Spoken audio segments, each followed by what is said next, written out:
ملتان سے بھائی انیس الرحمن صاحب نے سوال پوچھا ہے۔ لکھتے ہیں مفتی صاحب، ہمارا سوال یہ ہے کہ کیا ٹوتھ برش کرنے سے مسواک کی سنت پوری ہو جائے گی یا نہیں؟ انیس الرحمن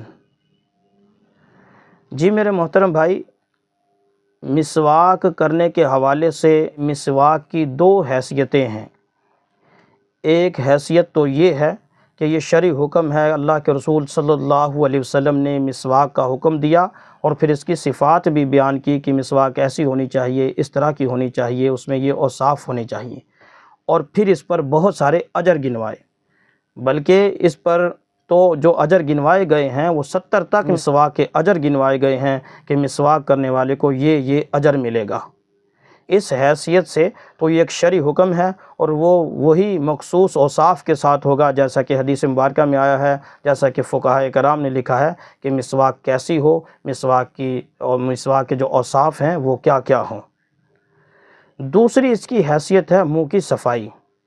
اگرچہ یہ بھی ایک شریعت کا حکم ہے، یہ بھی شریعت میں مطلوب ہے، مقصود ہے، لیکن مسواک کے ذریعے سے منہ کی صفائی کرنا یہ اصل حکم ہے، اصل طریقہ ہے، اور اسی وجہ سے شریعت نے جو مسواک کا حکم قرار دیا ہے یہ سنت موقدہ ہے، اس کا ترک یہ ٹھیک نہیں ہے۔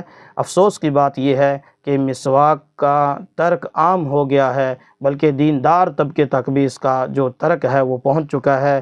جو دیندار لوگ ہیں وہ بھی مسواک کو ترک کر چکے ہیں۔ یہ طریقہ درست نہیں ہے۔ مسواک لکڑی کی ہونی چاہیے، لکڑی کی مسواک کا استعمال کرنا چاہیے۔ البتہ اگر کوئی ٹوتھ برش کے ساتھ دانت صاف کرتا ہے تو اس میں جو شریعت کا دوسرا مطلوب ہے، جو منہ کی صفائی والا ہے، وہ تو حاصل ہو جائے گا۔ منہ کی صفائی تو اس سے حاصل ہو جائے گی، لیکن یہ نہیں کہہ سکتے کہ ٹوتھ برش جو ہے وہ مسواک کا بدل بن جائے گا یا مسواک کی سنت اس سے پوری ہو جائے گی، ایسا نہیں کہہ سکتے۔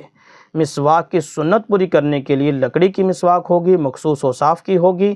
اگر وہ نہیں ہے تو پھر اس کا بدل اس کی نہ ہونے کی صورت میں جو فقہا نے بیان کیا کہ ایک بندے کے پاس مسواک موجود نہیں ہے یا مسواک پر اس کی قدرت نہیں ہے، تو فقہا نے اس کا دوسرا جو حکم گنوایا وہ انگلی سے دانت صاف کرنے کا اور یا موٹے کپڑے سے دانت صاف کرنے کی بات ملتی ہے۔